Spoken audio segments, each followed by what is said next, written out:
Pourquoi ils ont fait ça? Parce qu'il y avait de l'affiliation. Tandis qu'ils faisaient des chaînes et des vidéos sur Andrew Tate, ils mettaient leurs liens affiliés et ils touchaient 50% des revenus des ventes générées.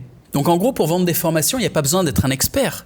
Tu peux juste partager le contenu d'un expert et mettre son lien d'affiliation. Tu peux juste être passionné d'un sujet et partager ton expérience avec ton audience. Et des fois, les expériences, c'est commencer la boxe. Il y a plein de gens, ils n'osent pas commencer la boxe et tu dis, je suis débutant, je ne sais pas boxer, j'ai peur. J'ai peur d'aller dans un club, je vais me faire taper dessus. Eh ben j'y vais, je vous raconte comment ça se passe. Et les gens vont te suivre, ils vont s'attacher à toi. Et à un moment ou à un autre, tu vas aller à un camp de boxe où tu vas suivre une formation en ligne sur la boxe. Tu vas partager tout ça. Et les followers qui se sont attachés à toi et qui te font confiance, qui ont peut-être commencé la boxe grâce à toi, eh ben ils vont te rejoindre sur un camp, ils vont kiffer, tu vas mettre ton lien d'affiliation et tu vas prendre un pourcentage.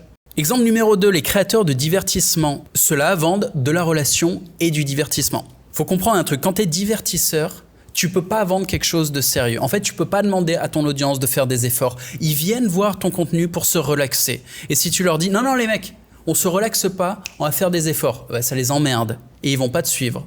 Même si c'est des efforts dans un sujet connecté au divertissement que tu fais.